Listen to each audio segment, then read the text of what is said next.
Assalamu alaikum. Let's get started. My name is Yaser Mirdamadi, and I'll moderate this debate tonight.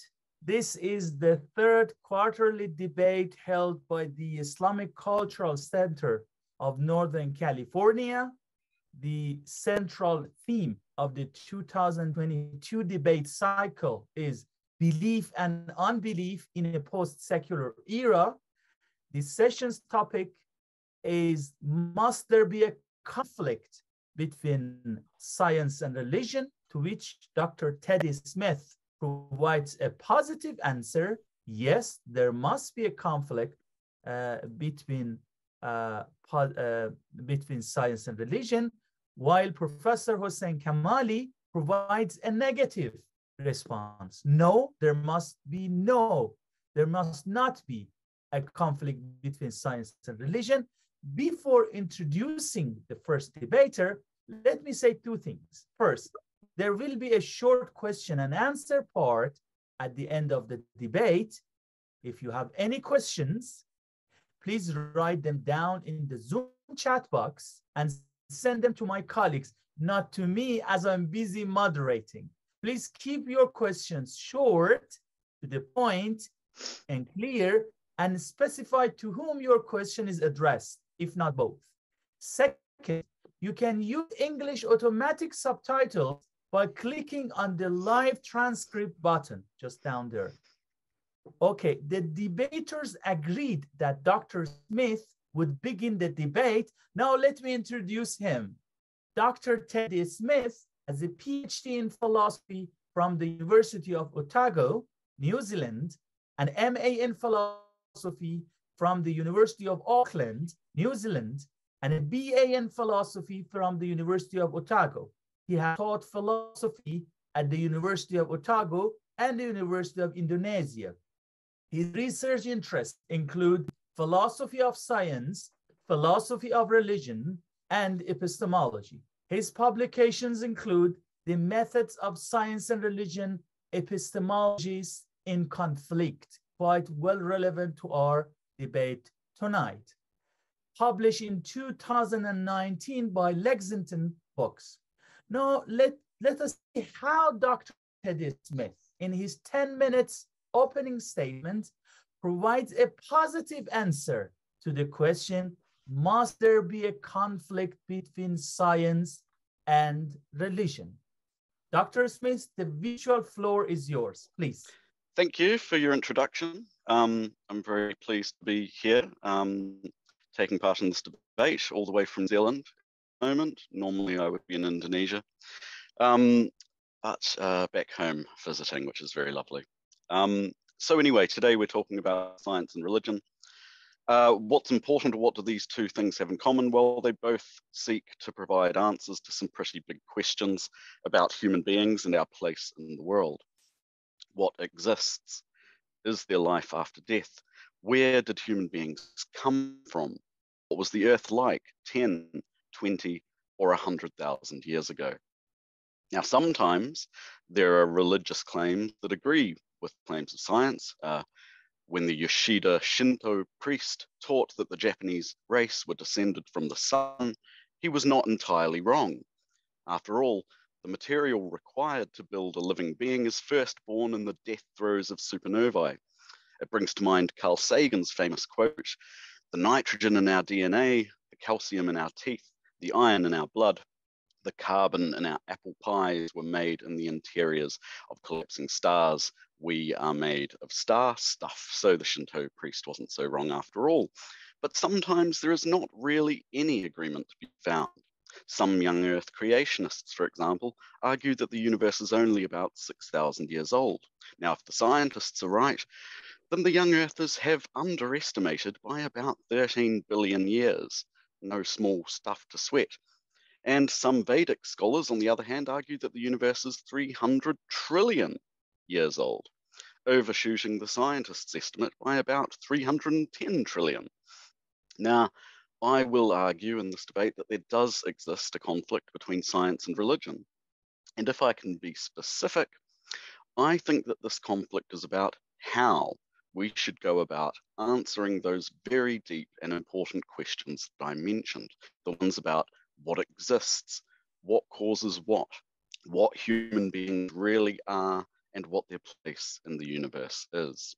And the strongest claim that I will make here is this: we should never try to find answers to these sorts of very deep and important questions by looking to religion or looking to religious scripture or appealing to faith, whatever that is, or by relying on the authority of so-called religious experts like priests, imams, bishops, or shamans. Religion simply can't help us to critically investigate the world around us because it doesn't use the right tools. Now, my opponent, as you'll soon hear, wants you to believe the opposite. There is no global or permanent conflict between science and religion. Hossein wants you to believe that everything is, or at least could be, hunky-dory between science and religion. Both of them together make up part of a genuine discourse which might be thought of as a wider, shared quest for answers.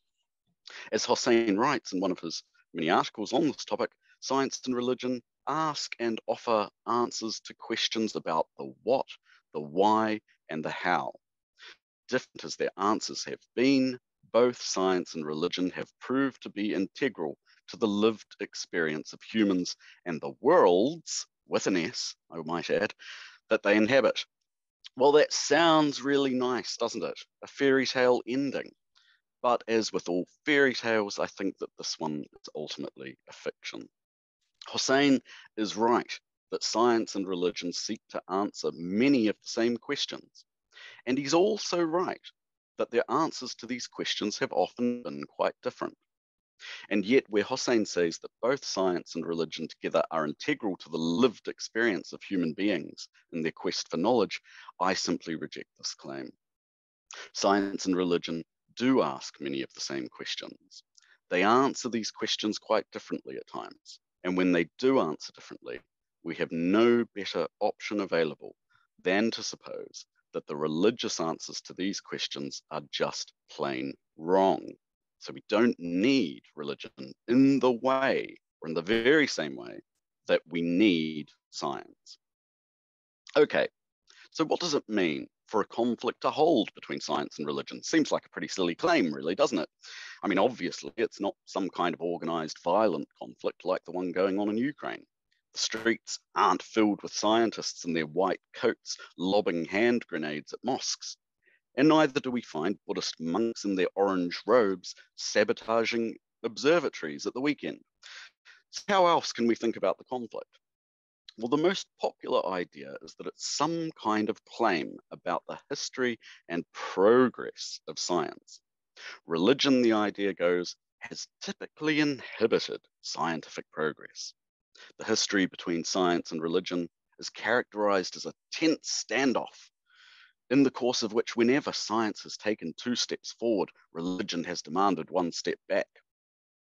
Now, supporters of this version of the conflict theory will usually point to certain episodes in the history of science. They'll point to things like the trial of Galileo, or the burning of the cosmologist Giordano Bruno at the stake, or the condemnation of 1277, during which the teaching of Aristotelian physics was prohibited by the papacy.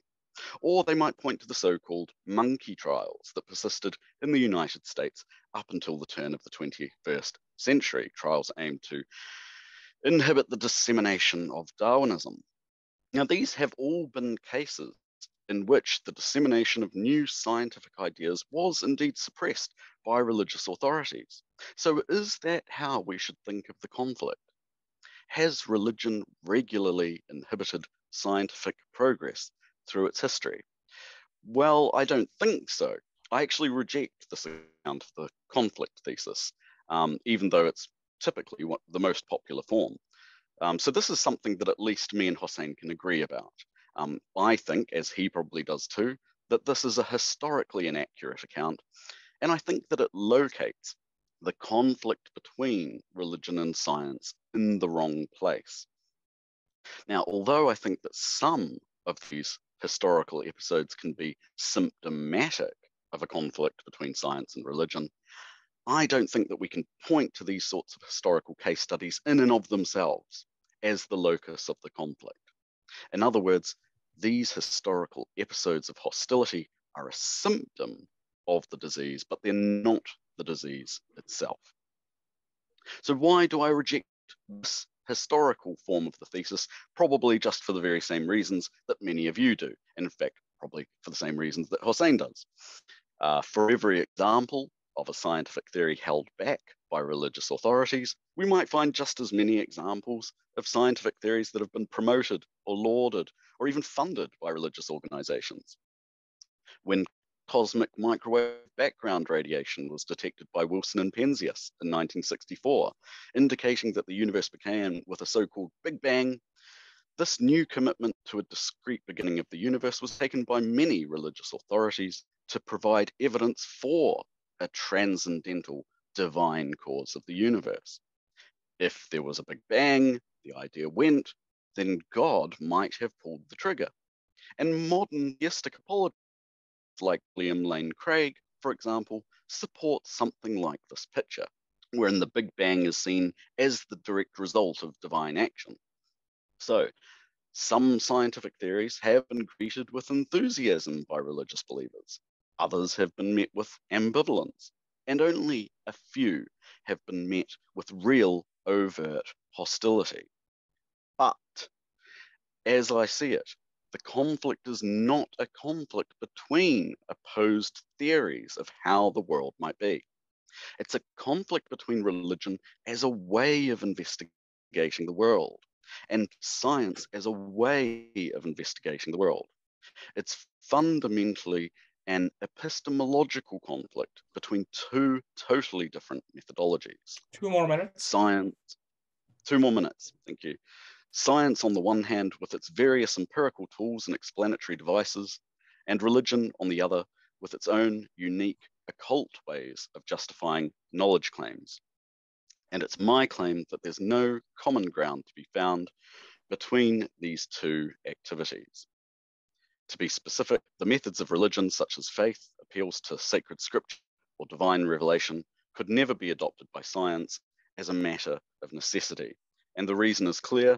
Science begins with hypotheses and submits them to critical tests using methods which typically generate agreement between independent investigators, whereas religion begins with authorities from whom the facts of the matter are said to be derived. And when these facts are later justified, it's done by appeal to a range of demonstrably unreliable methods. I think I might stop there because otherwise I'm bound to overshoot the time limit. So thank you very much. Thank you very much, Dr. Smith. If I got you correctly, your position was that although science and religion might agree or disagree here and there, i.e. atomistically, their epistemological methodology is deeply different, and there lies the main conflict. Okay, so let us see how Professor Hossein Kamali would respond to that, or maybe his opening statement, 10 minutes, and then later on he will respond. Thank you, Dr. Kamali. I express my gratitude to the organizers of this event at the Islamic Cultural Center of Northern California, iccnc, especially to Dr. Ali Basiri and Dr. Hassan Masood, Mr. Sheikh al-Islami, all their colleagues at the iccnc, and of course, to Dr. Yaser Mirdamadi, the moderator of the quarterly debate program at iccnc. This is an important and timely initiative, and I consider it an honor and privilege for myself to participate in it. I also thank Dr. Tiddy Smith for joining me in this conversation today, and I also thank him for his concise and clear opening statement.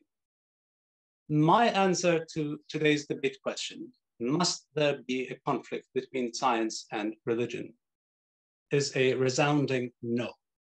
There is no must in having such a conflict. Rather, I call for a revision and reformulation of the perceived relationships in science and religion, especially rejecting the assumption that science and religion must be in conflict.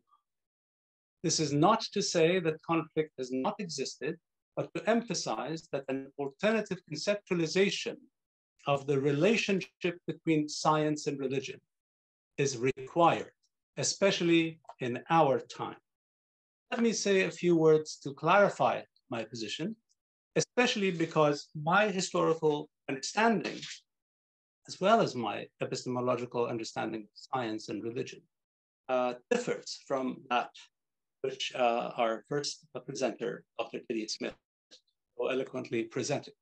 First, let me say, science is central to our daily lives today.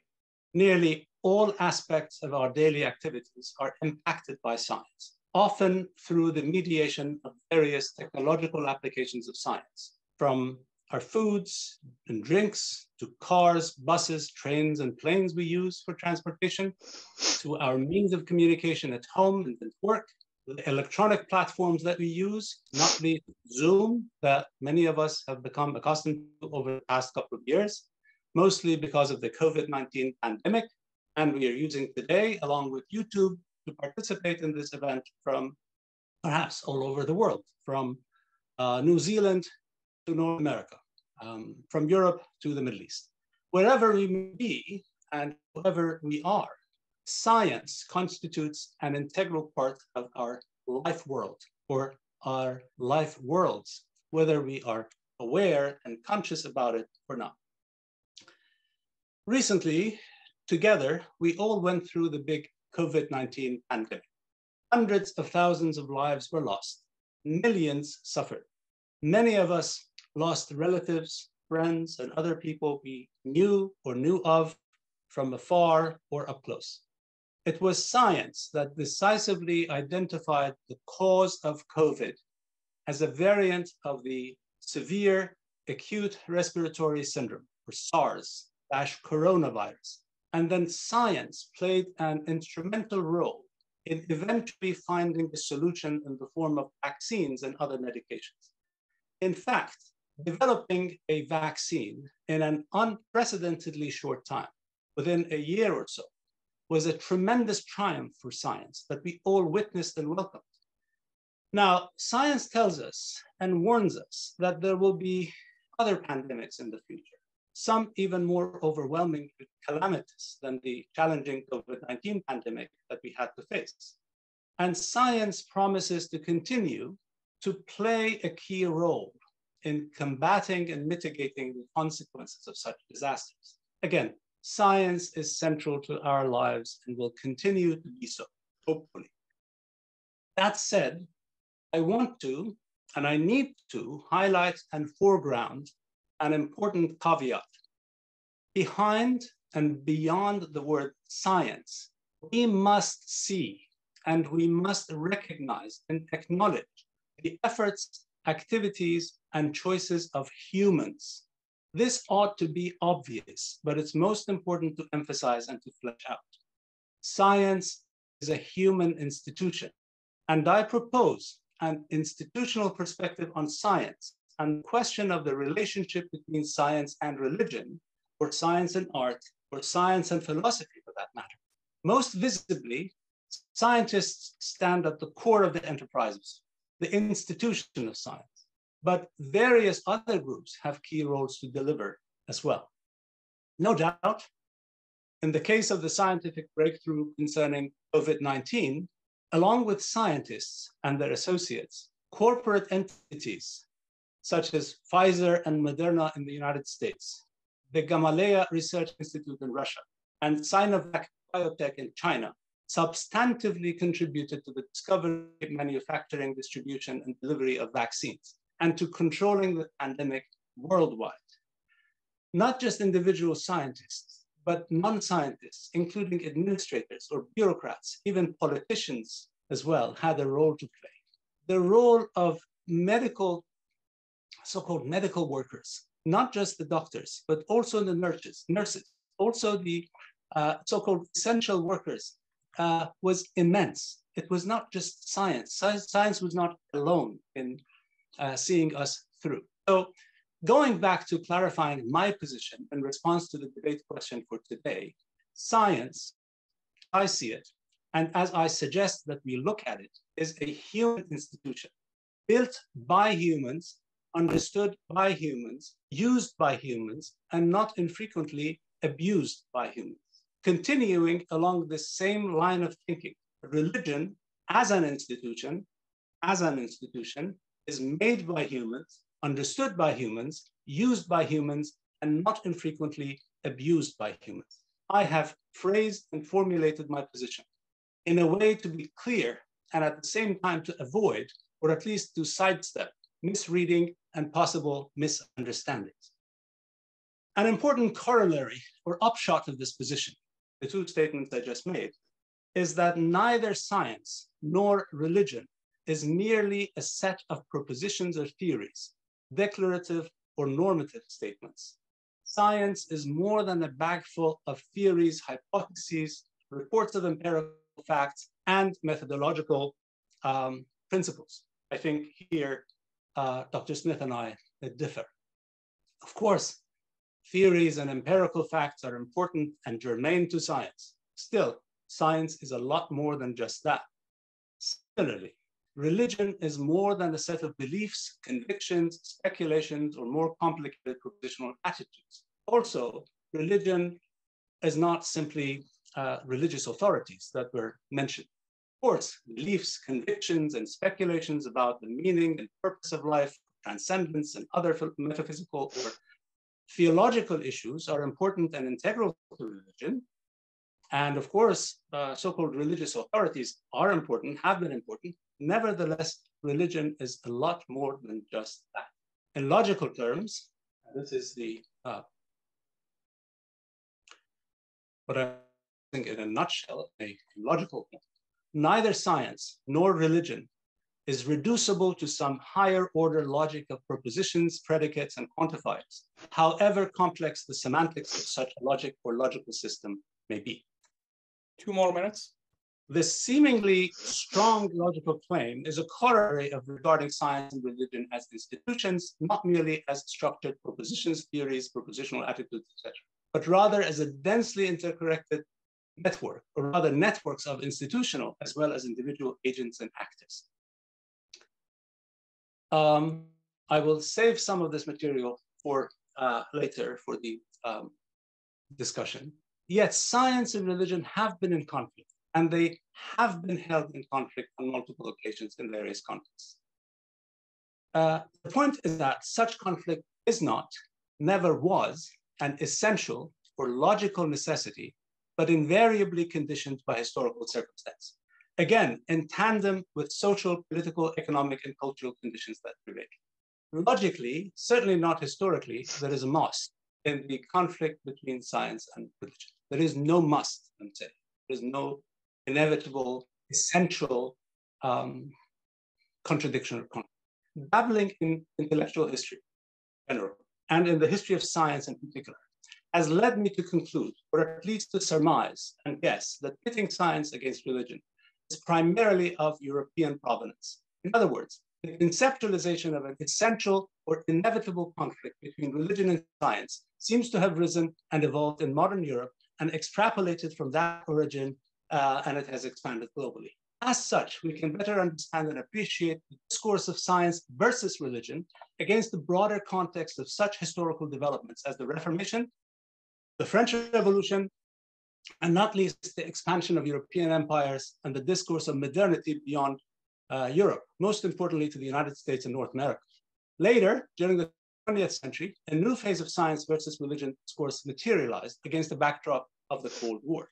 My suggestion is that now, as we approach the middle of the 21st century, we should rethink the relationship in light of what history reveals, and perhaps more importantly, facing a future that we, all humans of any religion or no religion whatsoever, broaden our understanding and appreciation of the colossal challenges, not least environmental ones, that we have to face, in both as scientists, both as people of faith, also as non-scientists and people without faith. I believe jettisoning the baggage of an inevitable clash or conflict between science and religion is a necessary step in that direction. I'll say more about this in the next segment of the conversation. Thank you very much, Professor Kamali. Professor Kamali's position in a nutshell was that although there has been a conflict here and there historically, essentially, there must not be a conflict because the science and religion both are rooted in humanity of human. And historically, there have been both science and religion have been much more complicated than can be depicted in a logical necessity of conflict. Okay, by the way, I forgot to introduce Professor Kamali. Sorry. Professor Hossein Kamali holds the Imam Ali Chair in Shia Studies and Dialogue among Islamic Schools of Thought at Harvard International University. Before obtaining his PhD and MA in history from Columbia University, he earned an MSc in Mathematics, Statistics, and Operations Research from New York University. His undergrad degree was in Computer and Electrical Engineering from Shahid Beheshti University in Tehran, Iran. Professor Kamali has taught in New York City for many years. He was an assistant professor in the Department of Asian and Middle Eastern Studies at Barnard College and Columbia University from 2007 to 2017. He has also taught at the City University of New York, Hunter College, and Brooklyn College. His first book in English, entitled God and Man in Tehran, Contending Visions of the Divine from the Qajars to the Islamic Republic, which was published in 2018 by Columbia University Press. His next book, A History of Islam in 21 Women, was published in 2019 by One Word Publication in the UK. Okay, now we have heard the argument of both sides in their opening statements. It is now time for each side's rejoinder. Dr. Smith, let us hear your rejoinder for 5 minutes, please. Right. Okay. Well, okay, there are a few things I disagreed with, but a few I agreed with as well. And I think Hossein might have misjudged which of these were which. I, of course, agree that science is more than a ragtag collection of propositions. Same again for religion. These are obviously human institutions performed by humans with human interests at their heart. And I don't think there are a lot of possums running around doing possum science as such. Yes, obviously these are institutions, but it's the commitments that these institutions take up, especially with regards to their methodologies, that sets them in conflict. It's just because of what a religion is. If we take it as some sort of natural kind, right? If we actually take religions to have something in common that we can judge them to be a religion by, right, I would argue that it is their particular methodology, right, which includes some methods that scientists would adopt, right, includes discursive reasoning, includes argument, includes even conjecture, right, and hypothesis, but also includes a bunch of methods by necessity that science would be unwilling to take up. And this is why, for example, you won't go to many science seminars, conferences, what have you, and have the person on the stage argue that, well, their new theory is justified by the dream they had last night, for example, right?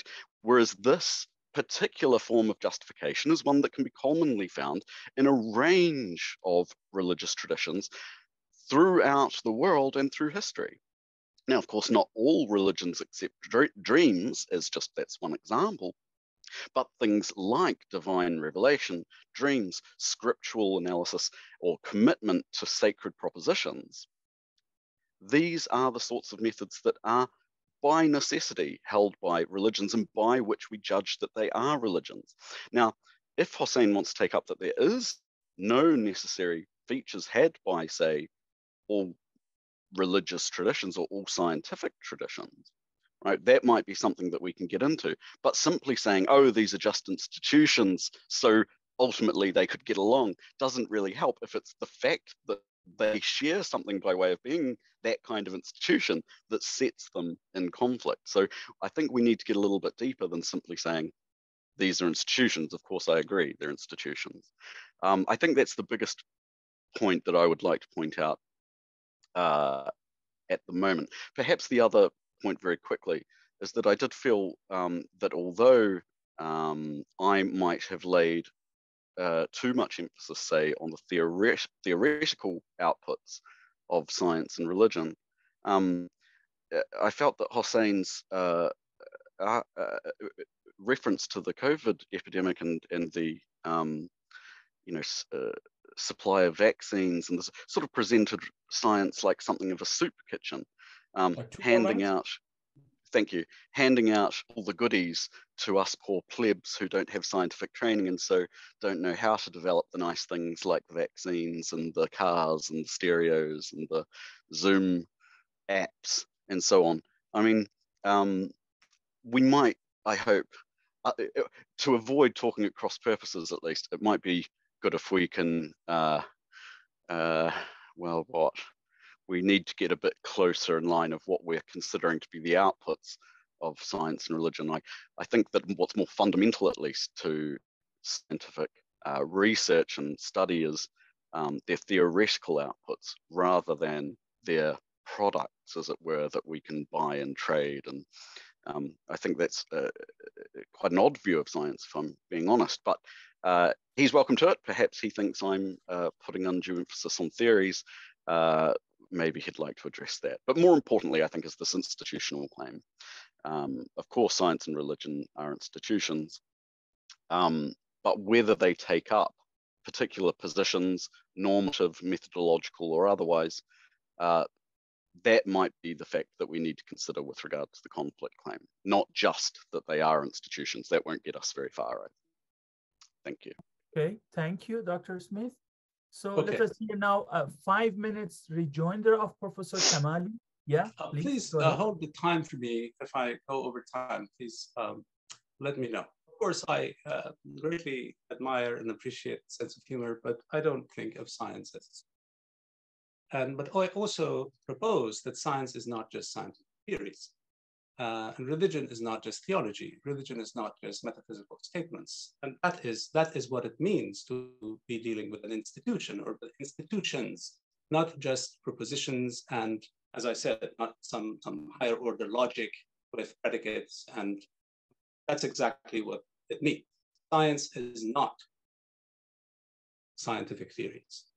Religion is not religious theories about God or metaphysics. And it certainly is not about ghosts and goblins and fairies. That is a belittling of one of the most enduring and significant and important human institutions. So it has to be, neither soup kitchen nor ghosts and goblins and fairies. Let me share my screen, if I may, to say what I want to say about what brought me to this question. And I leave a lot of the material for the open debate part where we can actually interact. So let me share my screen at this moment and say what incited me to revisit an old interest in science and religion. So it was a couple of cartoons. So this matter of cartoonish misrepresentation is a big part of this debate, of people on the one side trying to say, okay, these religious people, they are not smart enough. See, they are hanging on to the feet of a white guy who's a scientist sitting at the microscope, and it happens to be a man. And that's it. This is science. Science is scientific theories are going to be rescuing us. And then there's another very insulting and offensive cartoon that I found, and I have covered parts that may be offensive to others as well, that now that science has arrived, now that science has emancipated us from the position of ghosts and goblins and fairies, we are going to live with science. This is wrong. This is the essential conflict between science and religion. This is the implication of that. This is an outcome of the myth and the ideology of progress that has hurt human beings in general, to the degree that I'm not going to explain. So what I am going to engage, and let me stop sharing at this point, is by observing that, first of all, there are statements in religion that are not in conflict with science in any way. I think you agree with that, Tiddy. 2 more minutes. Right? So love your God with all your heart and love your neighbor as you love yourself. Matthew chapter 22, verses 36, 35, and 37. Citing from the Quran, remember God often. There is nothing in this that is against science. Any method of reasoning about remembering God does not conflict with any scientific methodology of explaining things, I think. Or the Bhagavad Gita that says act for the action itself, not for the fruits of the action. Again, this does not contravene or contradict any scientific explanation. On the other hand, there are important scientific positions that do not in any way contradict religion. Yeah, 2 molecules of hydrogen plus 1 molecule of oxygen give us 2 molecules of water, H2O. How does that conflict with religion? Because you say there must be a conflict. That is the problem. Energy equals mass times the speed of light squared. This is the most famous equation in science, perhaps. E equals mc squared. How does that contradict? How is that in conflict with any precept of religion? Another one, a third one, all living organisms consist of membranes or membrane-encased cells. And this is called the second law of biology. How does that conflict with the teachings of religion? Yes, there are statements in religion. There are methods of reasoning in religion, we both agree, that may and do, actually not only may, they do conflict. They are different from methods of reasoning in science. However, difference is not always conflict. Let me stop here. Difference is not conflict. Okay, thank you very much, Professor Kamali. Now that we have heard the opening statements as well as the rejoinders of both sides of the debate, it's time for inter-panel discussion, or you can call it free debate, which is typically more interesting part. The debaters can now interfere during the other side's talk by interrupting each other if it feels necessary, but the flow of the discussion should be maintained. Now the virtual floor is open for 30 minutes inter-panel discussion. If I may intervene, I have a few questions and I would like you to elaborate on them during inter-panel discussion. Dr. Smith, let me begin with you. What kind of necessity do you mean when you say that there must be a conflict between science and religion? Is it a metaphysical necessity? Is it a logical necessity? And if I may ask from Professor Kamali, one argument that Dr. Smith presented was that the method, okay, if I put it in my own words, the method of science is empirical investigation, while the method of religion is based on authority, or if it is based on investigation, it's not empirical investigation. So I would like to hear your response to that question as well. So the floor is open for 30 minutes, please. Dr. Smith, if you have anything to say at the beginning, and yeah, you think you have to interrupt, feel free. Yeah.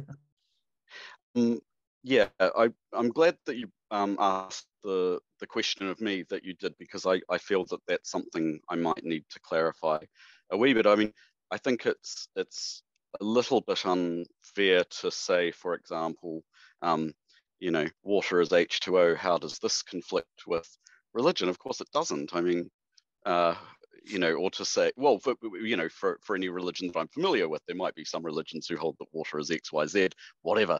But no, of course, there are many, as I said in my opening statement, there are many, many scientific claims that do not directly contradict religious claims and vice versa. The point is that sometimes we do find conflict, or rather, sometimes we find contradictions between these claims.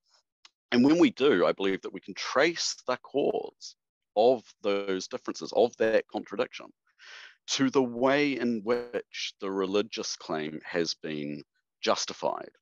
It will be such that that claim has been justified using methods that were not shared by the scientists.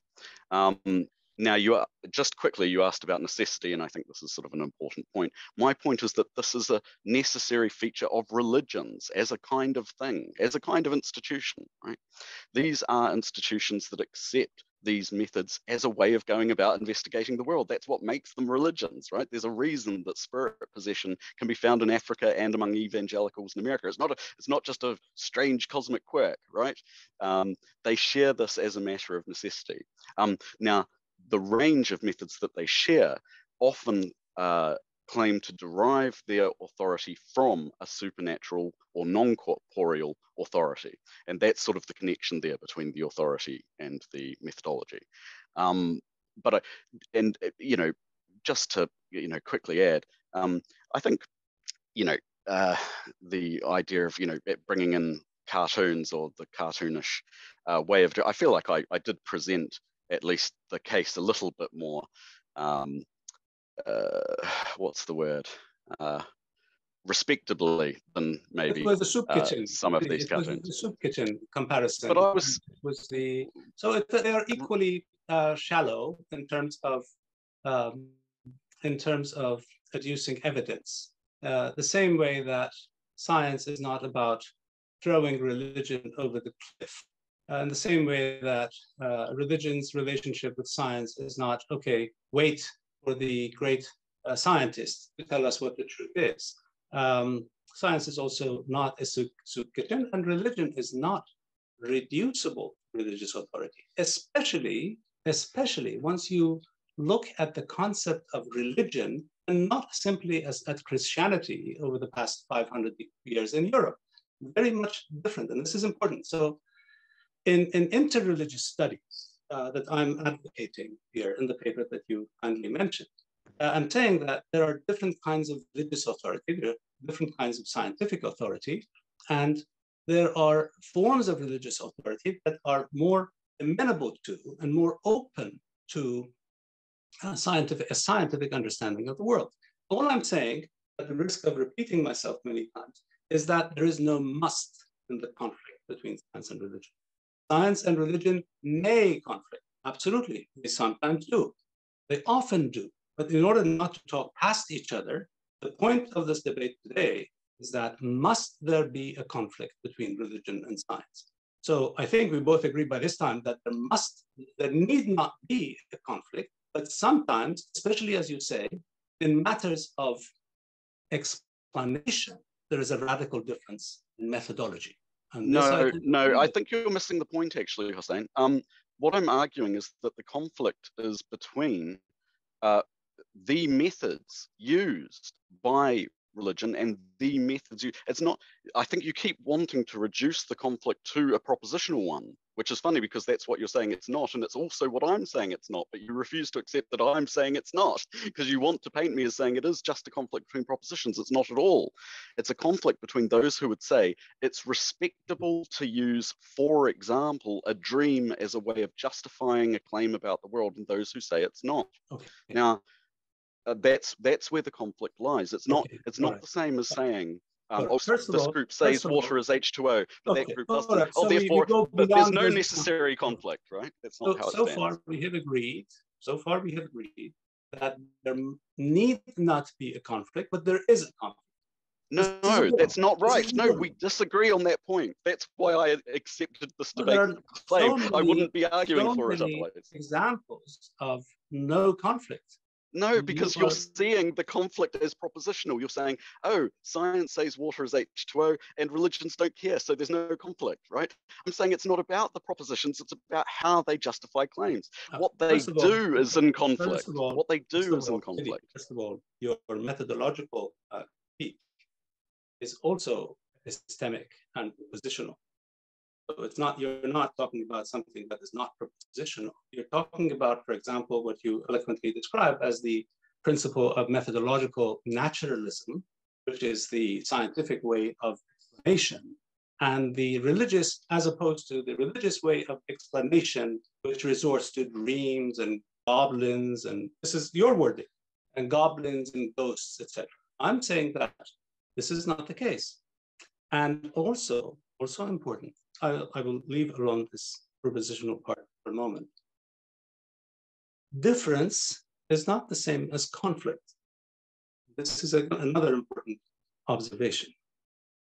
One may speak French, and one may speak English. And these are two different languages with different rules, but they're not in conflict. They are different ways of expressing ideas, of communicating.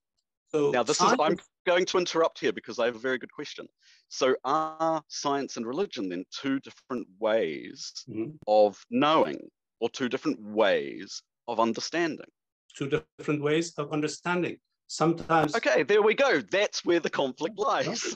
No, that's not a conflict, my friend. It's a difference. Let me remind you and our audience of the positions put forward by, Ian Barbour, a famous person who is accredited to have started this science and religion studies field. Whether that is the case or not, he contributed to it, right? As he presents us with a taxonomy of the relationship between science and religion, right? Conflict, independence. Then he talks about dialogue and integration. Dialogue, and the other one, integration. So first of all, conflict and independence are not the same thing, right? I do not subscribe to Barbour's taxonomy, but I'm using this for clarification. Yeah.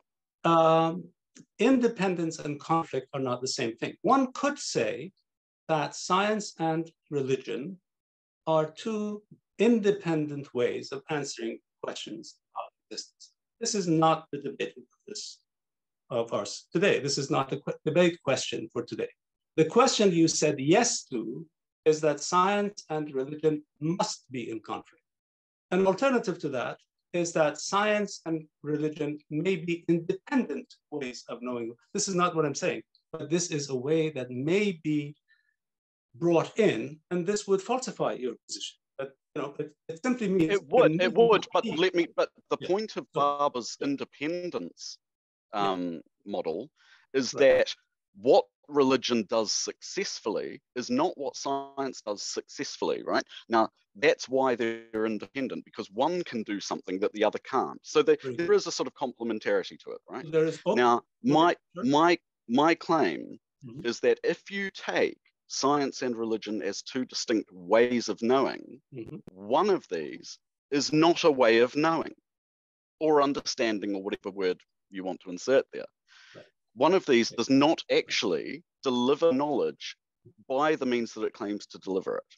Very good. So one of them does not, one could say. One's dysfunctional. Okay, I understand that position. But this is why I brought up the question of the COVID-19, especially not as science as soup kitchen, but as a human activity in which non-scientists are as effectively involved in the activity, as fundamentally involved as the science of producing vaccines is. One cannot dismiss the role played by many people who were inspired or, inspired by their faith to serve other people who are suffering. I have a colleague, I want to mention that, who is now 84 years old. He has been, as she puts it, serving God since she was 14 years of age. She spent a large part of her life in India as a Christian, delivering healthcare to Muslim women in India who wouldn't want to be touched by a male physician. So this is not scientific. This is a way of knowing the world, and it's extremely meaningful. It has got nothing with, some utility principle of maximization of one's utility in life, or some other purported scientific explanation of what humans are to do with their lives. I'm very happy that you put your position so clearly and boldly that one, namely religion, is dysfunctional, whereas religion continues to contribute to finding meaning in life. How can we dismiss that as a contribution to understanding? Religion may not, and I don't say it doesn't, but I say it may not contribute to our empirical understanding of the world. Good point. But our understanding is not exclusively empirical. And reducing the Shinto priest's observation that we come from the sun, whatever it may mean, to some empirical story by Carl Sagan that, oh yes, nitrogen, carbon came from heaven, came from the sky, came from the sun, is just emptying that statement from meaning. By trying to give it another meaning, one empties it from meaning. So let's go back to what you said. One can say, again, this is not my position, but one could say that science and religion are independent, totally independent. They answer questions differently. They also ask different questions. They ask different questions. And one need not be so cavalier about the meaning production, the productive role of religion in generation of meaning by saying it's dysfunctional and it's all wrong. This is. Can I talk about cavalier dismissals, though? I mean, you've obviously taken issue with something that I wrote in a paper of mine, where I talked about the occult methods used to justify claims in, for example, goblins, ghosts, etc. And you've picked up on this, I think, because you've mentioned goblins, ghosts a couple of times. Yes, it seems to me that exactly, just as you cited mine, No, absolutely. I'm not faulting you for that. I'm faulting you for being so cavalier and dismissive of goblins and ghosts. I mean, do you really not see some contradiction there in saying that I should be less cavalier in dismissing, your religious view, for example, and the goblins and ghosts that many people do believe in, you're being just as cavalier about? In fact, you're taking offense at the fact that anyone would compare your God to goblins and ghosts. Can I intervene? How dare you berate the believers in the goblins and ghosts like this? Are they so silly? That is if I may, position, but let me hear from Dr. Mirdamadi. Yeah, thank you. Thank you very much. Dr. Smith, in order to defend your conflict model, I'm wondering what would be the relation of your essentially conflict model with what is called scientism? Because I think in order to defend your position, I think, and correct me if it's not the case, you have to defend as a presupposition the model that the only kind of enterprise that or discipline that can provide us with knowledge is science. This is one presupposition. On the other hand, you have to actually defend the position that religion also claims things that are usually taken care of by scientists. So that scientism and that kind of religious interference, I suppose, are two presuppositions of your essential conflict model, correct? Not really. I think any talk of scientism is difficult because if you define science, it's well known by now, I think, that if you define science too narrowly, then you'd be an idiot to be in favor of scientism. If you were to define it too broadly, well, then of course everyone should be right. Everyone should agree. I think the trouble is that if we take a sort of common sense reading of science as the sorts of things that are studied in the universities under the School of Science, then no, of course I don't think that the only way to learn about the world is through that. But that doesn't mean that I should therefore count that religion is just one of the non-scientific ways. Religion is just, in my opinion, not one of the non-scientific ways of learning about the world. And that's just about all I can say. Yeah. Yeah.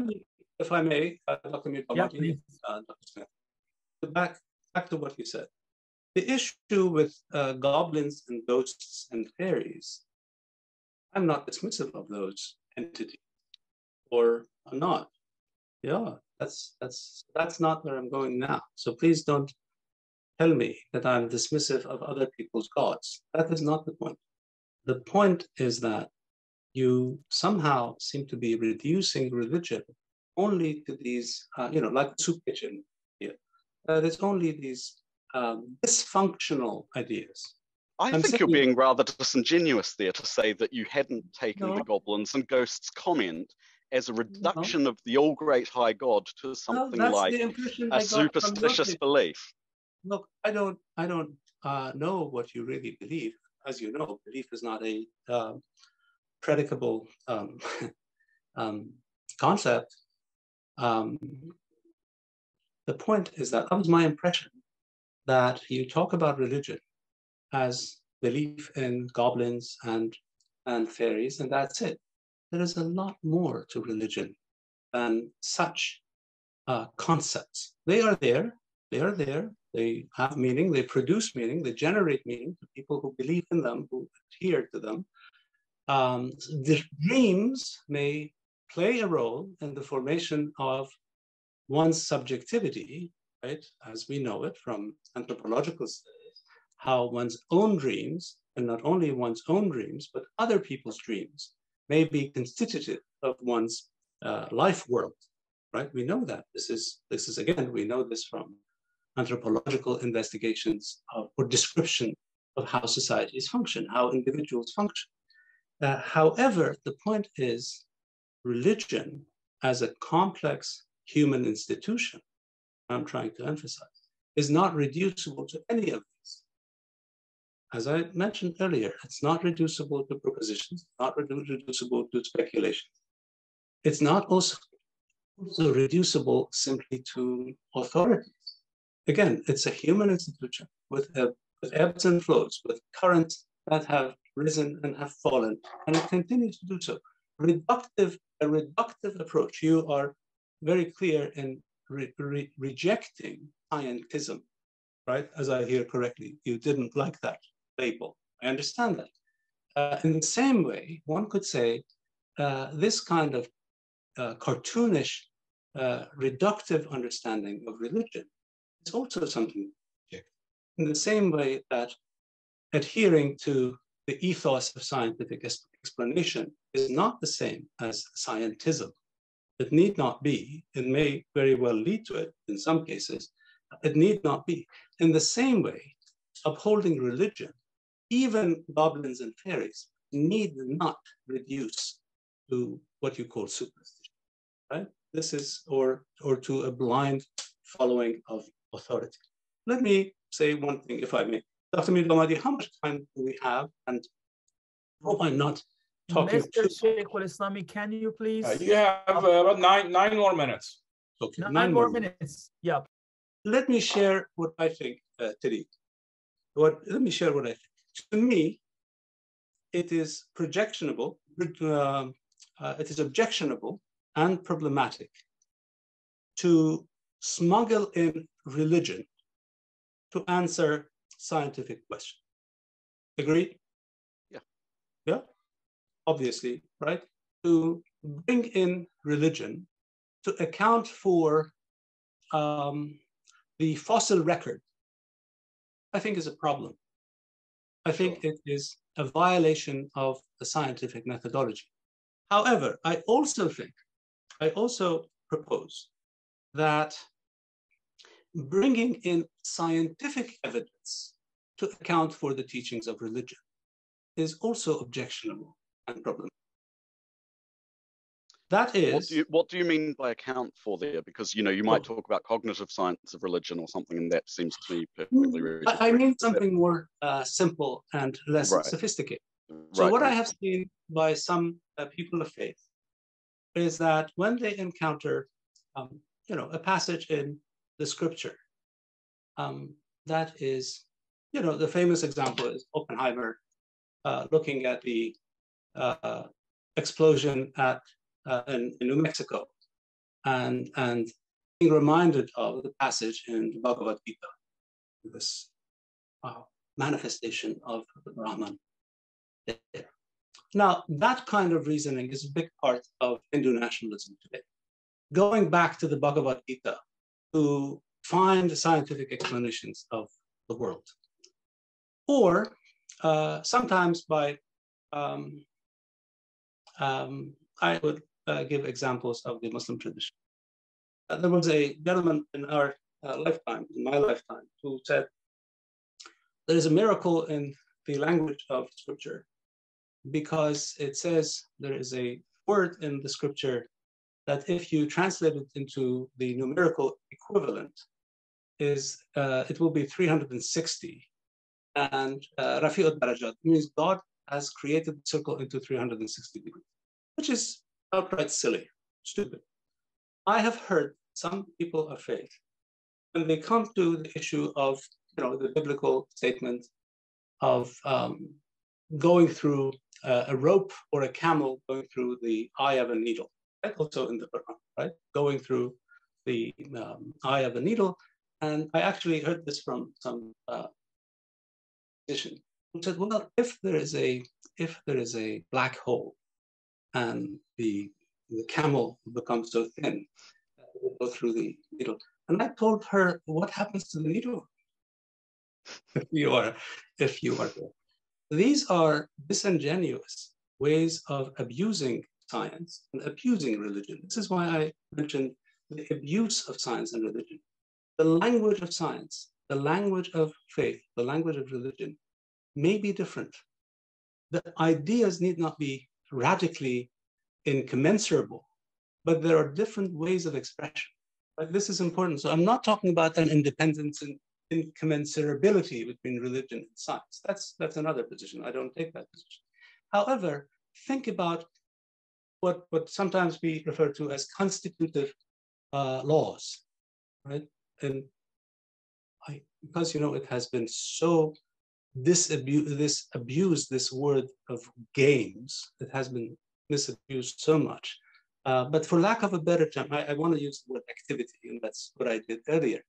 If we look at science as a human activity with certain rules, ground rules, right? And when one does scientific research, when one asks empirical questions, one ought to be bound by the principles of this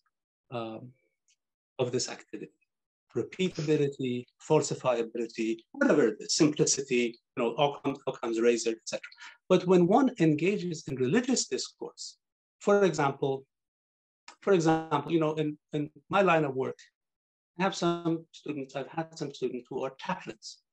Right? They work in hospitals. Who are what? I didn't. They're chaplains. They work in chaplains. hospitals. Chaplains. Sorry. Yep. They're hospital chaplains or prison chaplains. And when I taught the class on ethics, contemporary ethics,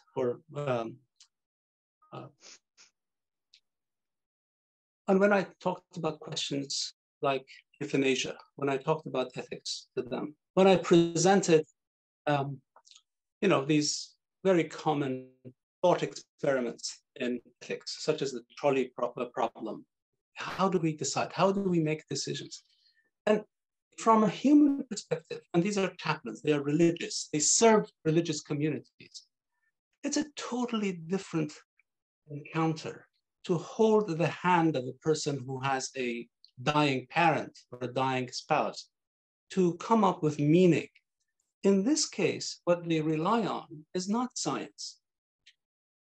In the case of my students, they rely on religion and on faith. One could rely on other things, perhaps. However, to them, the questions of ethics were not reducible to some scientific. Life is not just a scientific phenomenon, right? Not just a set of signals. And dealing with life, even though science deals with life, absolutely, every day, but religion does too. Religion generates meaning for the people who are going through this. And it's not simply dysfunctional. Definitely it serves a purpose. you could take back the word dysfunctional and say, well, it works, but it's untrue. Right? One could say that. But however, how would you go about understanding truth? Well, I think what the how I'd characterize the dysfunctional nature of the methods there is that when independent investigators apply the same methods, they come to completely different conclusions. So to the same questions, that is, right? That is perfectly fine. Repeatability is an ethos of science. It may not be an ethos of lived experience. We live once. We experience things once. This repeatability and repeatability. Okay, so those who say that to appease or to please God, we should feed the hungry, and those who say to please God, we should perform human sacrifice. This is just because we only live once. It's no clue to the unreliability of the methods involved. I mean, excellent example. What would be more meaningful to the broader human community? I imagine the human sacrifice. That's a hell of an event. Has a lot of meaning, right? Well, I take that as a facetious remark. But no, I take that as you said, which has more meaning, and I swear that if I ever witnessed because it has more bang, but more bang is not more meaning. I'd remember it for longer. What kind of an understanding of meaning is this show effect? That is itself a problem. That is itself a symptom of this maximizing. Right. So you're saying that are you saying there that the human sacrifice to please God conclusion there would have been the wrong one, or are you just saying, oh well, different times, different conclusions, we only live once? I'm not sure what you're saying. I'm not judging. There is no need for me to judge because it's not about what I believe. I think you should be judging that human sacrifice to please God is bad. This discussion is a rational discussion about a essential and inevitable conflict between science and religion. It's not about what I believe. It's not about what I believe or what I don't believe. How I treat some religion I don't know about. It's not about that. It's about dismissing religion as being dysfunctional.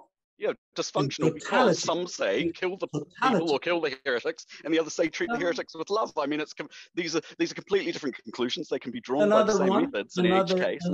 Another teaching, yes, absolutely. But another teaching of religion is, as I cited Matthew, love your neighbor as you love yourself. Yes, that's why they contradict. That's why they generate, because some say kill your neighbor, and some perfect. Yeah, okay, but you're saying that. No. Can I interrupt because you did have quite a talk earlier? Okay, go ahead. Sure. I just want to say that the point that I'm trying to make when I say that it's dysfunctional is that they generate disagreeing or disagreement in their outputs when they're applied to the same questions. Right? Time is up. Okay, sorry. Yeah, just for the record, the results produced by the science of the Nazis was not contradictory to the issues and to the values of today. Are you saying that? But I don't think that science is fit to judge normative claims. I don't think that it has the tools to do that either, and I don't think religion has. That's for damn sure. Okay, so we are left out there, probably with some other rational discipline, maybe philosophy, right? Maybe, hopefully. Maybe. Okay. Yeah, but Dr. Smith, if I ask you a question that I asked at the beginning of interpanel discussion, and I ask, please provide a very short answer. What kind of necessity do you think is the conflict between science and religion? Is it logical, metaphysical, epistemological, or any other kinds of necessity? Well, it's a logical necessity, I think, in the fact that when you want to define what a religion, well, I mean, you might call this a metaphysical necessity, really. I mean, when we want to pick out in the world what sorts of things are religion, we need to look for the features the religions share. Right? Now, some would say there are no features that all religions share.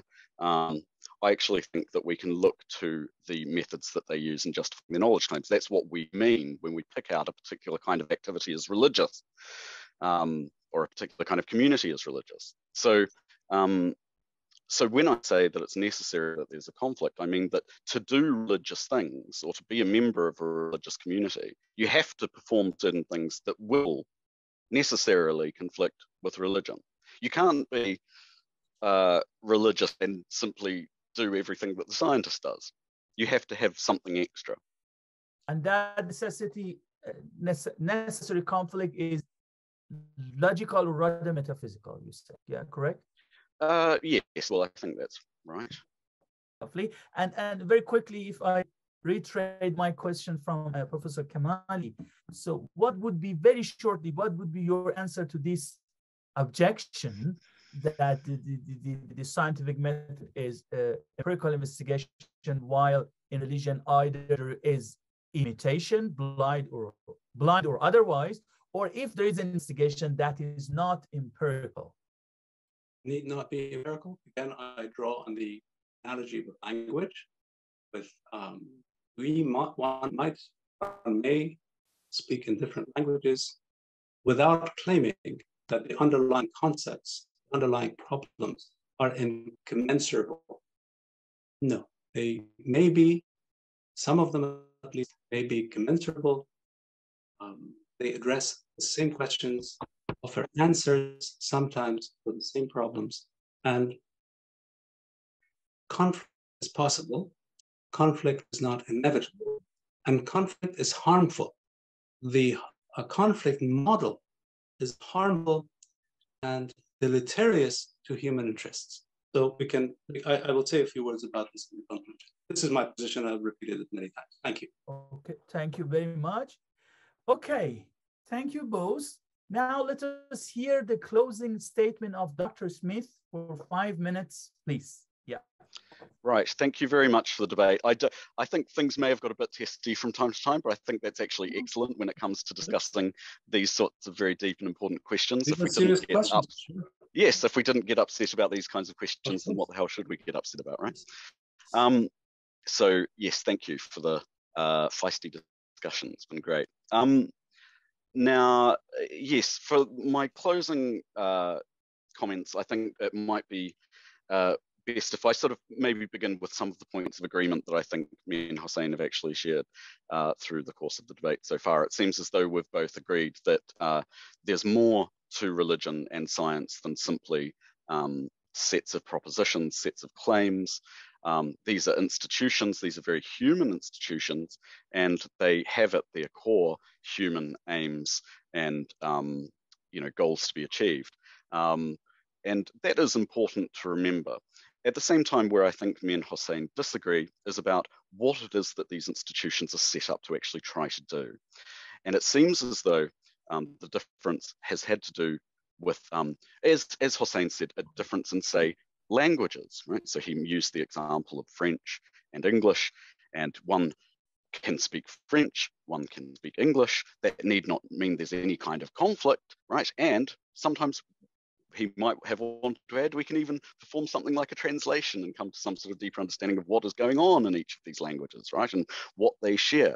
Now, I think if I can put my disagreement with Hossein in his own analogy, therefore perhaps as starkly as possible, it seems to me that whereas the scientist is going about speaking French with the aim of communication at its core, the religious believer in using particular religious methods is in fact, if anything, speaking gibberish, right? There is no shared purpose between these two activities, or rather, there is, let me rephrase that, there is a shared purpose, okay? They both claim to be aiming at communication. One of them just radically falls short of the mark. That's probably where I'd like to end. And once again, I'd like to thank Hossein very much for his contribution. It was very, very interesting to hear his point of view. So thank you. Okay, thank you. Okay. Okay, so now let us hear the closing statement of Professor Kamali for 5 minutes, please. Yeah. Thank you, Dr. Mirdamadi. Thank you so much, Tiddy, for the conclusion. I'm not going to read from his statements, not all of it. I'll pursue with what you said. Our debate today was not about the veracity of religion. Our debate today was not about the truth claims of religion. Our debate today, the question was, must there be conflict between science and religion? And on many levels, that is on a propositional, theoretical, epistemological level, there need not be a conflict. There may be difference, there may be an independence. And what I suggest is that it is possible for there to be a conversation. Well, once you say one party is speaking a language and the other party is speaking gibberish, or is mute, is dumb mute, is just making noises, that precludes communication. That is, maybe it doesn't serve the claim that you make about conflict, but it certainly contributes and supports the position of independence. So one is saying something and the other one is just making noise, and there is no correspondence between languages. Right? These two so-called life worlds or language games do not speak to each other. Right? One of them is dysfunctional, as you say, is to be eliminated. But the problem is, just with our 1.5 hour discussion, it's not going to fly, and it's not going to hold water. It is I have to be careful with my words because I don't mean to be, again, cavalier, but we have a large number of people, human beings, and we are all in the same storm. We are all caught in the same environmental crisis. It is not enough to dismiss the point of view of a large part of humanity. And I'm not talking about majority, minority at all. I'm talking about a large part of humanity, dismissing what they hold near and dear, what their understanding of the meaning of life and the world is, as individuals and as groups, and to say, okay, you don't understand. It's science that is actually trying to communicate and to tell you something. Follow us. Well, this is not a responsible position. But I will turn to what I want to say at the end, what my attempt is. This is what I want to do. Let me say this. The problem with printing things is that then it becomes difficult to find the pages you want to read from. However, this is what I want to say. Epistemic principles. For example, the epistemic principle we know as methodological naturalism. Even logic. Such epistemological principles exist within life worlds. We need to draw attention to the ethical dimension of rationality, as well as this detached, very detached, not value-laden understanding of methodological naturalism. But this is it, and this is the only way. This is or within some range of probabilities. This is what it is. Instead, I think we should capitalize on the shared ethical foundation that is relevant to human beings. I agree that we have scientific values, repeatability, simplicity, refutability. But again, there is more. Scientific truth is simultaneously revealing its exposure, and at the same time, it's concealing and obscuring. Exactly comes out of what you said. I agree that religious truth may be the same. Religious claims to truth, if you want me to qualify it, are maybe simultaneously revealing and exposing and giving us exposure, and at the same time, they are concealing and they are obscuring. This is the nature of human language. This is the nature of our cognitive ability. Our concept, again, to use the wording of some other people, I'm using their words without mentioning names, the concept in which we think, the concept in which thought expresses itself, stand against a wall of darkness, whether these are scientific concepts or they are religious concepts. Let's hold true about scientific and religious thought, both of which are embodied in and mediated through institutions. This is the claim that and what I'm calling for is not the conflict model, but the fusion of horizons. This is what I'm calling a fusion of horizons, allowing French speakers and English speakers to find common ground.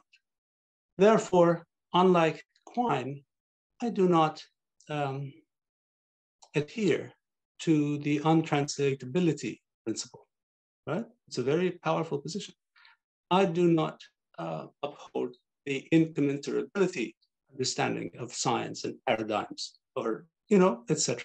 What I'm calling for is taking note of the dire human condition and calling for a fusion of various horizons. And what we call religion is not one thing. It's only in the context of Europe that one religion makes sense. We have religions, we have many religions, we have many ways of looking at the world, and various religions are part of it. And in that sense, I don't see that science and religion must be in. Thank you very much. I very much appreciate your comments, your analytic approach, and I also thank Dr. Mirdamadi and everyone at the iccnc and everyone in the audience who put up with my somewhat not always smooth presentation. Thank you very much. Thank you very much. Now it's time for Q&A. I'm gonna combine some questions because I think they are well relevant. So the first question is, can speakers define science and religion? And I'm gonna ask also another question, which I think is quite relevant to the definition of science and religion from both sides. So Smith's point is more on epistemology. Kamali's point is institutionalization and conduct of science as an institution. I think they are talking past each other so far. So maybe in order not to do that, if you do, it would be good if you come up with a definition of science and religion, if you think definition is quite helpful to clear your position in this debate. Tiddy, you first, please. Yeah, that's one hell of a question. No, I think the questioner is quite right, though, that there was probably a good deal of talking past each other, but I think that's only natural in this kind of debate where you are talking about such large institutions with so many differences across time and place as science and religion. Science, I guess I would say an institution, institutional or organized investigation into the natural world by means of appeal to, well, yes, I mean, one way to put it is the empirical methods of justification. So those which tend to generate intersubjective agreement between independent investigators. Religion, I would define as, again, communities or institutions who share in common certain core beliefs, and also as an important addendum to that, who go about or with practices of justification that are dependent on certain denizens of their worldview, right? Notably the supernatural beings who are typically responsible for ensuring the reliability, or supposedly ensuring the reliability, of the methods of justification used. Those are the worst definitions of science and religion you'll ever hear, but that was my attempt at a very off-the-cuff sort of account. So there we are. Okay, Hossein, you too, please. How do you define science and religion? So without evading the question, I will make a statement that definitions are not very useful. And definitions belong to another form of discourse. And as a historian, and my point of view is historical, science is what we know as science in our time. That is, especially and in particular, the institution of scientific activity over the past 500 years or so, modern science that gives us a picture of the world, our world, in empirical terms, using empirical methods of justification or falsification. I'm not very much a fan of justification, I have to say, but that is a matter of... Another point on which we agree. Well done. Yes, we could discuss that. However, definitions are not helpful. We have an activity known as science, very commonly practiced and available. We know institutions of science, and at the same time, we have a general idea of this phenomenon called religion. There is religious authority. It's not only that. Again, if you see it, you know it. It's very much like that judge that made a comment about another human form of expression. Once you see it, you can tell what it is. So I'm not going to try an attempt to reduce either science or religion to some kind of essence. Now, about talking past each other, I think that's inevitable in a good conversation. If we actually aim to bring people to fuse horizons, there is bound to be some fundamental differences. We talk about the same things, we talk about them differently, we talk about different things, we talk about them in similar manners. So this is an hour-long debate, and it's only acceptable because we are not journalists, we are not reading off a script. That is where there is no need to talk past each other. You're not watching television, you're looking at an intellectual exchange. And a big part of intellectual exchange is an attempt to understand what the other party is saying. Neither of us, and I'm very grateful to Tiddy, was reading a statement here only, right? We actually engaged in conversation. We thought. We came up, with this analogy of language being so important. Language constitutes our world. Again, some other clever philosopher said that. And the language of science, the language of religion, I don't think the language of religion is gibberish. But again, that's the point we may disagree on, right? So I think this was a substantive conversation that we had, and I'm very grateful for it. Thank you. Okay. Okay. Also, we have received a bunch of statements, not question as such, but let me read it out loud. It might be useful. Okay. One is this: religion and science are not in conflict or independent. Instead, both institutions answer different questions. Science is a part of science, and religion encourages science. So what do you think of that statement, Dr. Smith? Yes. Well, the last bit I didn't quite hear. Sorry. Science is a part of science, I thought you said, and I got confused. Okay. Okay, let me find. Science is part of science, and science is science. We can interpret it this way. And religion encourages science. Okay. Well, certainly some religions do, some religions don't. And again, I think this is just a consequence of the fact that they are all using the same tools and coming to different conclusions, which is not a very good sign of reliability. The fact that some religions are very pro-science, others, say the Amish communities and the Pennsylvania and that, and not especially pro-science. So again, it really depends on what sort of tea you're brewing. All the religions seem to be using the same kettle, the same water, and all that, but the tea always comes out different. So something's up. That's all I can say.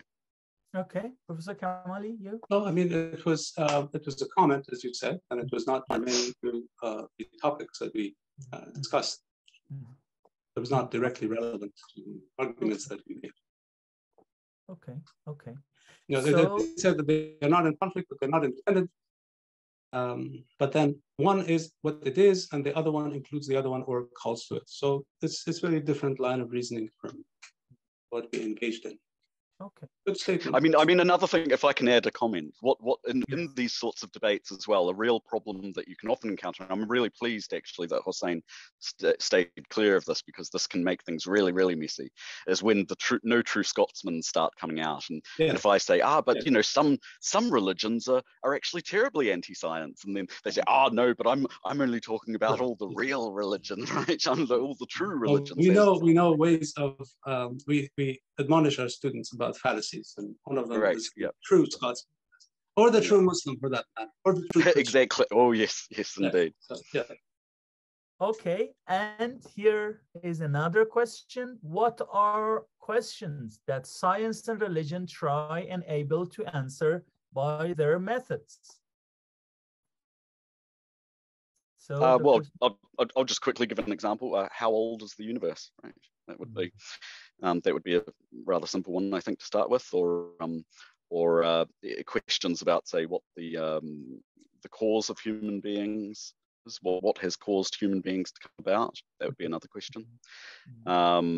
I mean, that's just to give a couple of examples that are well known. Was there a global flood ever? Scriptural religions, of course, are big on this. Abrahamic religions. So, naturally enough, your position is that religion is not able to come up with a reasonable answer to these questions. Well, I do want to maybe just make a distinction here, and by the sounds of things, Hossein might be a bit leaning towards the critical rationalist kind of side of things as well. So perhaps he'd like this, but it's important to make a distinction, I think, between what Popper called the context of discovery and the context of justification, right? So it might be the case that, like I said with my example from Shinto early on, they say the Japanese are descended from the sun. Well, in some sense, that's actually true. It's, they miraculously sort of hypothesized this thing, conjectured it, and it came out to be somewhat in the right direction. Maybe not by quite the route that they were picturing, but the real question, I think, is how you then take those claims that have been conjectured, whether they're true or not, and go about trying to prove or falsify them. And that's, I think, where the real differences come about. Both religion and science conjecture to high heaven. Yes. Dr. Kamali, you? May I just say that even though it's been a long time since I have followed the literature on philosophy of science, if I remember correctly, the distinction between context of discovery and context of justification was made by Reichenbach. But anyway, yeah, I think it was even earlier than Reichenbach. Actually, I think it could be I may be wrong, but that's what I remember. Yeah, it is before Popper, but Popper has his own special. Definitely, Popper has definition. his own way of appropriating other people's ideas. That's very true, and putting them in his own very eloquent words. However, I use Tiddy's example. When did the universe begin? Is there a beginning to the universe? Was there a Big Bang, for example? Was there a moment of origin, the Big Bang as we call it now? Or was there a creative moment? Was there a moment in which God created? These are, I think, two different ways of approaching the question of origins. This is where I said it would be equally wrong to use the idea of Big Bang to argue for a creation by God, as it would be wrong to explain the Big Bang with the idea of God. Right? This is where I think we are abusing, we are mixing the two languages. This is like talking in, there's a very problematic book, very flawed book, a Syrian Aramaic reading of the Quran. The author takes the Arabic text and tries to read it as a Syro-Aramaic text. Well, it is possible if you try to read the German text as an English text. It's possible you'll find some words that are there. But it's a very stupid attempt, I think. It is a terribly stupid attempt, right? It has had precedents. Some artisans in Persia who didn't know Arabic tried to read the Quran as a Persian book, right? And that's a big flaw. That's a big methodological mistake. That's a very stupid thing to do. And I think reading science, doing science in the name of religion is a big mistake. In the same way, it is a big mistake for science or to claim to give scientific alternatives for the real important fundamental questions of religion. And religion, of course, is the realm of interpretations. There are many, many possible interpretations when religion gives answers. I don't think to any of these important questions that you highlighted, all religions or even one religion at all times has agreed on one answer. There are different voices. Two more minutes. There are different voices involved. Thank you. Yeah, okay, let me, since we have only a few minutes, there are a number of questions that are specifically in terms of its content. They are addressed to Professor Kamali. So let me read both of them, then Dr. Kamali have a few minutes to miraculously answer both of them. I am incapable of performing miracles. I will say that as a student of science and a student of religion. So, okay. First question, if we only live once and repeatability cannot be applied to religious sources of epistemology, then how could we test those claims? I mean, he or she means religious claims. This is the first question. The second one is French and English can be easily translated mutually. How do you translate religion and science mutually, given the fact that there are many religious beliefs that are exclusively accepted by believers? Okay? Both are good questions. Thank you. Yeah. The first one, please remind me, I just didn't write it down, but the first part was, could you please repeat that? Sure. If we live only once and repeat. Oh, yes, live once. Thank you. Yeah. The answer is we don't test. You don't test. Testing is an empirical approach, empirical method. Just as you don't test the paintings of Dali, for example. What is the relationship between the time warp of Dali and chronological time? Nothing. There is no relationship. It's not a very intelligent question posed. When you go to an art museum, you don't look at justifying or testing the artwork. It doesn't work at all. It is a way of, it's a very reductive approach. Yes, you live once, and this is a very important idea. There's some smart philosopher once said that the most important problem for all humans is that they die. Death, live only once. This is a very profound observation. It's not like tossing coins in the theory of probability. There is no law of large numbers. You live once as an individual. You live once. This is a huge, huge teaching of religion, that you are born alone, you die alone, and in some religions you are resurrected alone. You don't test this. Nobody has come from the other side to tell you that this is it, this is what happens, unless in some dream. And this is a very profound thing. You have one gamble to make. You don't test. There is no law of large numbers. I think it's the other one about translatability. I mentioned that I'm not a follower of Quine and his essential untranslatability principle. However, translation is a very complicated issue. As a person who has actually worked on artificial intelligence and human and machine translation, I would tell you that translation is a very complicated matter. And other than some kind of a Chinese room experiment where you have a big amount of data and the computer translates, that is not how humans use language. That is not how human translators use language. I have worked personally as a simultaneous translator at the United Nations, so I know it is not a mechanical activity. In the same way, appreciating science and appreciating religion is not a mechanical exercise. It's an existential exercise to be able to see the world as coming from nothing. You know, it's very important to look at the world as a scientist, ask questions like a scientist. And then also to me at least, it's significant, ask questions as a person of faith. And these are very different ways. And to me, I can't say they complement each other, but there are two experiential modes. And that makes sense.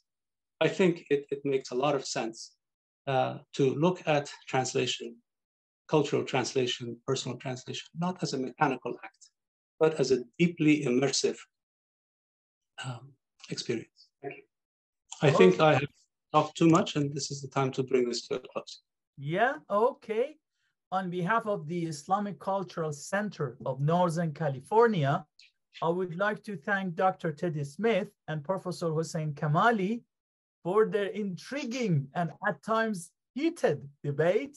And also I would like to thank the people in the audience, wherever you are. If you are interested in this debate series, please stay tuned. Each season, we will have one such debate. It is always free and no registration is needed. So thank you, Dr. Kamali and Dr. Smith. And I enjoyed it a lot. Even that heated debated moment, that was interesting. Especially the heated part. Thank you, Tiddy. That was great. Thank you, Yaser. Thank you very much. iccnc, everyone, for organizing this and having me part of it. Greatly appreciated. Thank you. Thank you. Cheers. As we say, Farsi, Khuda Hafiz. Goodbye. Take care of yourselves.